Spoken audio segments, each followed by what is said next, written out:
Attention, look on the board। दोस्तों आज का हमारा जो टॉपिक है वो है क्यूरीज टेम्परेचर। क्यूरी लॉ बताया गया था। क्यूरी लॉ के according magnetic susceptibility is inversely proportional to the absolute temperature. Absolute temperature के इनवर्सली प्रोपोर्शनल होता है क्या चीज़? Magnetic susceptibility of ferro and para magnetic substance is inversely proportional to the absolute temperature. मतलब ये बताए थे कि किसी मैग्नेट को गर्म करेंगे, किसी मैग्नेटिक सब्सटेंस को गर्म करेंगे, फेरो पारा को गर्म करेंगे तो उनका मैग्नेटिक प्रॉपर्टी, चुंबकीय गुण घट जाएगा, टेम्परेचर बढ़ेगा और मैग्नेटिक प्रॉपर्टी घट जाएगा। इसी का नाम था क्यूरी लॉ। और इसमें क्यूरी टेम्परेचर आता है। क्यूरी टेम्परेचर इसको डिफाइन किया जाता है the temperature at which ferromagnetic substance is converted into paramagnetic substance. ये गर्म करेंगे फेरो को, मैग्नेटिक प्रॉपर्टी घटेगा तो फेरो से क्या बन जाएगा? वो पारा बन जाएगा। जिस ताप पर फेरोमैग्नेटिक सब्सटेंस पैरामैग्नेटिक सब्सटेंस में बदल जाता है उसी का नाम होता है क्या? Curie temperature. तो क्यूरी टेम्परेचर का डिफिनीशन देखते हैं हम लोग। देखो तो आ गया पूरा, क्यों नहीं आ रहा?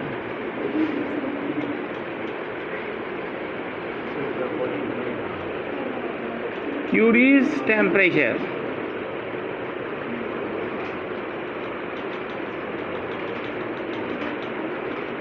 कैसे डिफाइन करेंगे बताइए?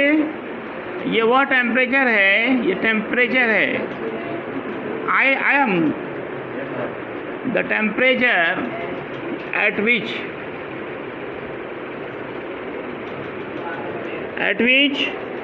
फेरो के बारे में है, ये पारा के बारे में नहीं है। Ferro magnetic substance is converted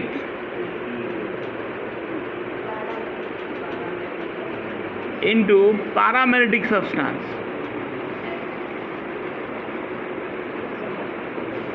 magnetic substance उसी का नाम है इज कॉल्ड क्यूरीज टेम्परेचर।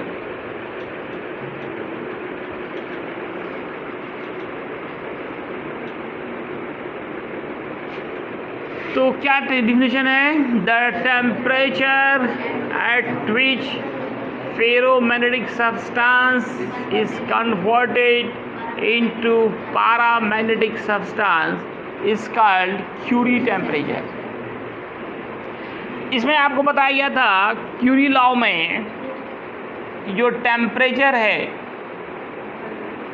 वो किस में लेना है? सेंटीग्रेड में, केल्विन में, फ़ारेनहाइट में। किसमें लेना है? केल्विन में लेना है। किसमें लेना है दोस्तों? केल्विन। क्योंकि वहाँ पे एब्सोल्यूट टेम्परेचर की बात हुई थी और एब्सोल्यूट टेम्परेचर किस स्केल में आता है? केल्विन स्केल में। साइंटिफिक स्केल कौन सा है? केल्विन स्केल है। कोई भी लॉ जो है साइंटिफिक लॉ वो किस पे है? Charles law, boys law, pressure law, सब केमिस्ट्री में पढ़ते हैं। इन सब में आया जाता है एब्सोल्यूट टेम्परेचर। क्या आता है? एब्सोल्यूट टेम्परेचर, मतलब केल्विन स्केल का टेम्परेचर। इसलिए अगर डिग्री सेंटीग्रेड में भी रहेगा तो उसको केल्विन में बदलना पड़ेगा, केल्विन में बदलना पड़ेगा। तो अच्छा ये बताइए फेरोमैग्नेटिक सब्सटेंस कौन कौन थे? आप बताइए तो। क्या नाम है आपका? क्या नाम है? शहनवाज। बताइए फेरोमैग्नेटिक सब्सटेंस में कौन कौन आते हैं? क्या यही पढ़ा है? फेरोमैग्नेटिक सब्सटेंस तीन ही तो है ही। खड़ा हो तुम,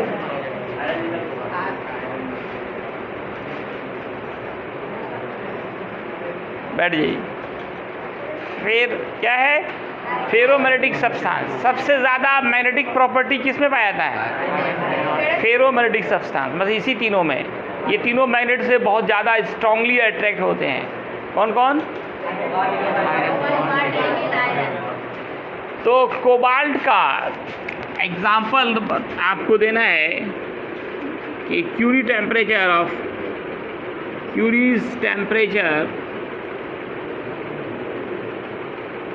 ऑफ कोबाल्ट जानता है कोई? कोबाल्ट का क्यूरी टेम्परेचर 1121, याद रखना आसान है, 1121, ये डिग्री सेंटीग्रेड में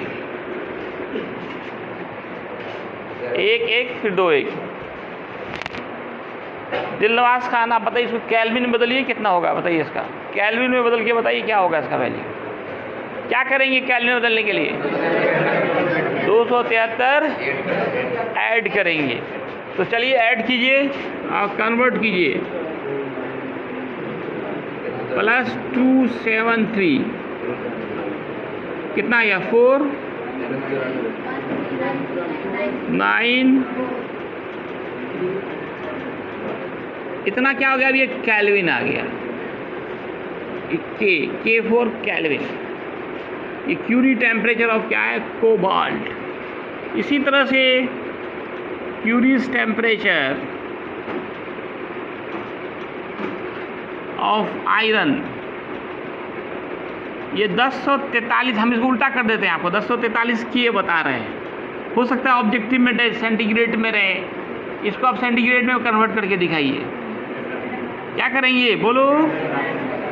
अब इसमें 273 माइनस कीजिए, तो अब ये क्या आ गया? Degree Celsius. 3 में 3 माइनस कीजिए, 07,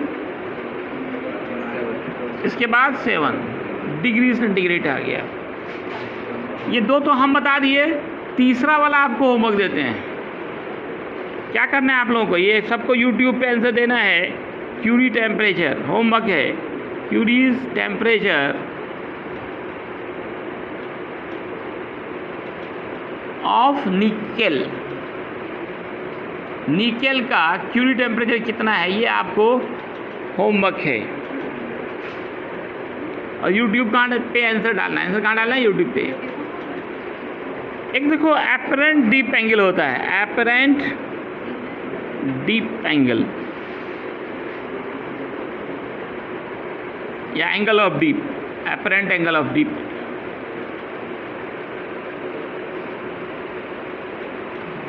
एंगल ऑफ डीप का डिफिनेशन किसी को याद है आप में से कोई? एंगल ऑफ डीप का इतना आसान, इतना important board model question, BBI most important, कुछ भी लिख दीजिए, लेकिन हम कसम खा लिए याद नहीं करेंगे। क्या था डिफिनेशन? एक को भी याद नहीं है। मेरा आज जादूगर टॉप पे आपका वीडियो चल रहा है, अभी 841 लोग देख चुका है। बोलिए। द एंगल बिटवीन,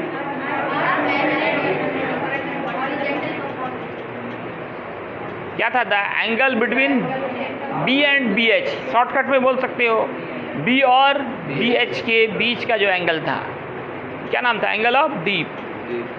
वो किस में लेते हैं? मैग्नेटिक मेरिडियन में ही आपको दिखाया गया था एंगल ऑफ डीप बनना था। Magnetic meridian. मैग्नेटिक मेरिडियन क्या होता है, किसी को याद है? A plane on magnetic axis, a plane which is on magnetic axis. तो अगर आप लोग या हम लोग मैग्नेटिक मेरिडियन ना लेकर के कोई दूसरा प्लेन लेते हैं और वहाँ से एंगल ऑफ डीप नापते हैं, तब उसका नाम हो जाता है apparent angle of deep. Magnetic meridian नहीं लेकर के किसी अदर प्लेन पर क्या नाम निकालते हैं? एंगल ऑफ डीप निकालते हैं।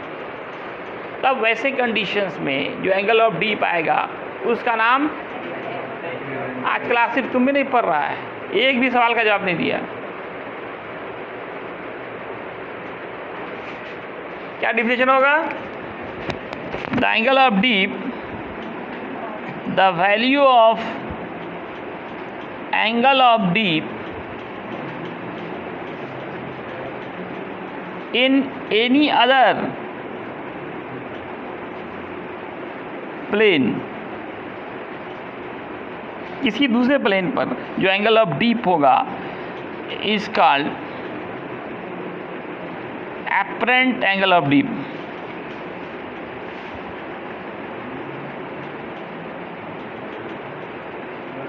इसको डिनोट करते हैं डेल्टा से।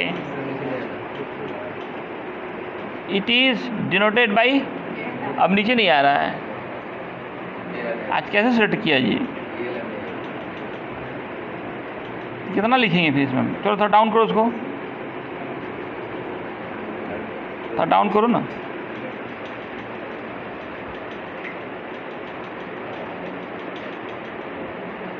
It is denoted by, angle of deep को डेल्टा से डिनोट करते थे, इसको डेल्टा 1 से या डेल्टा डैश से डिनोट कर सकते हैं, डेल्टा डैश से, डेल्टा डैश।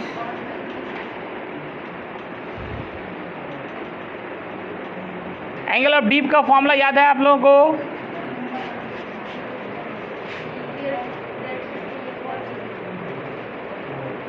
आया क्या? अभी नहीं आया? वहाँ से ऊपर से मोबाइल को उठा मोड़ो।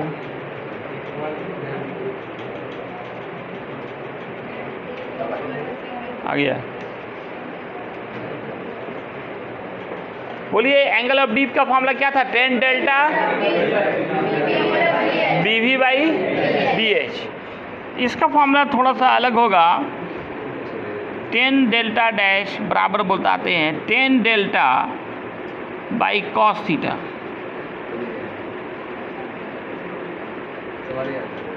चलो उधर लिखते हैं। tan डेल्टा डैश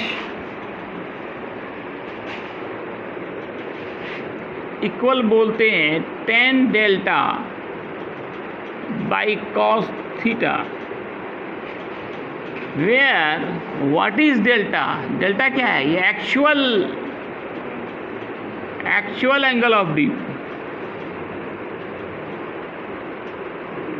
और थीटा क्या है? ये एंगल बिटवीन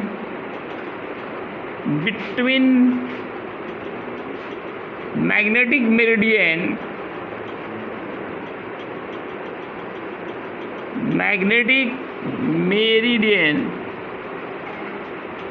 एंड प्लेन, और जो प्लेन हम ले रहे हैं उसके बीच का एंगल जो है वो थीटा है। और डेल्टा डैश को क्या बोलेंगे दोस्तों? Apparent deep angle. Apparent deep angle जो एक्चुअल वाला होता है वो मैग्नेटिक मेरिडियन पे होता है। मान लेते हैं कोई एक ऐसा प्लेन है जो मैग्नेटिक मेरिडियन के साथ थीटा एंगल बना रहा है और उसमें एंगल ऑफ डीप हम मेज़र कर रहे हैं, तो उसमें जो एंगल आएगा उसको हम डेल्टा डैश से डिनोट करेंगे, उसका नाम है एपरेंट डीप एंगल होगा, जिसको निकालने का फॉर्मूला है tan delta by cos theta. अगर दो अलग अलग प्लेन में, if in two different planes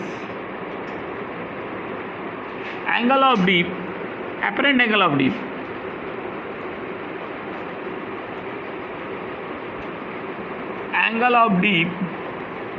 delta 1 और डेल्टा 2 हो, angle of dip delta 1 and delta 2, and actual जो वास्तविक एंगल ऑफ डीप है इस डेल्टा, तो दोस्तों cot square delta 1 cot plus cot square delta 2 equal होता है cot स्क्वायर डेल्टा के। दो अलग अलग प्लेन पर एपरेंट एंगल ऑफ डीप, एक में डेल्टा 1 दूसरे में डेल्टा 2 और एक्चुअल हमारा डेल्टा है, इस तीनों के बीच का ये रिलेशन होता है cot square delta 1 plus cot square delta 2 equal cot square delta. तो ये सब पे न्यूमेरिकल्स बनेंगे, इसलिए ये सब फॉर्मूला आपको याद रखना है। नेक्स्ट पॉइंट आप याद रखिएगा कि ये जो मैग्नेटिक मेरिडियन है इसका value time to time change होता रहा। अर्थ का जो मैग्नेटिक प्रॉपर्टी है, एंगल ऑफ डिक्लिनेशन है, एंगल ऑफ डीप है, ये सब भी हज़ारों लाखों साल के बाद वेरी कर जाता है, चेंज कर जाता है। ये नहीं कि बिल्कुल हर जगह का ये फिक्स होगा, टाइम टू टाइम इसका मान बदलता रहता है। इसको याद रखें कि क्वेश्चन पूछ क्या चेंज हो सकता है, तो बिल्कुल हो सकता है। The value of angle of declination and angle of D में भी चेंज हो सकता है आफ्टर मिलियन ईयर्स, लाखों साल के बाद, या 1000 ईयर्स का, मिलियन ईयर्स का ये मैग्नेटिक प्रॉपर्टीज जो अर्थ मैग्नेट का वो चेंज हो सकता है। मैग्नेटिक प्रॉपर्टी चेंज होने का क्या मतलब है कि angle of declination, angle of deep, ये सब भी चेंज हो सकता है अर्थ मैग्नेट का। अब आप को एक होमवर्क दे रहा हूँ, एक न्यूमेरिकल है, काफ़ी इम्पॉर्टेंट, बार बार पूछा जाता है। BH इक्वल है √3 BV। तो आपको फाइंड आउट करना है एंगल ऑफ डी। कितनी बार ये क्वेश्चन पूछे जा चुके हैं, बन जाएंगे? ये भी नहीं बनेंगे। डेल्टा निकालना है, दिया गया है क्या? BH इक्वल √3 BV, और आपको क्या निकालना है? Delta is what? तो कौन सा फॉर्मूला बैठाएंगे दोस्तों? टेन डेल्टा क्या फॉर्मूला है? BV/BH। BV को BV रहने दें और BH को लिखे √3 BV। कैंसिल 1/√3। तो क्या 10 कितने का वैल्यू होता है? 10 30। 10 हटाइए, डेल्टा इक्वल 30 डिग्री। एक क्वेश्चन है, at what angle of deep, कितने एंगल ऑफ डीप के लिए BV इक्वल होंगे BH के? अब तो ये बहुत आसान क्वेश्चन है, हर कोई बना सकता है। बनाइए और YouTube के कमेंट बॉक्स पे इसका आंसर डालिए, थोड़ा एक्टिव बनिए। बिल्कुल आसान क्वेश्चन है।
तो आज 2 होमवर्क हैं, आप ज़रूर आंसर दीजिए।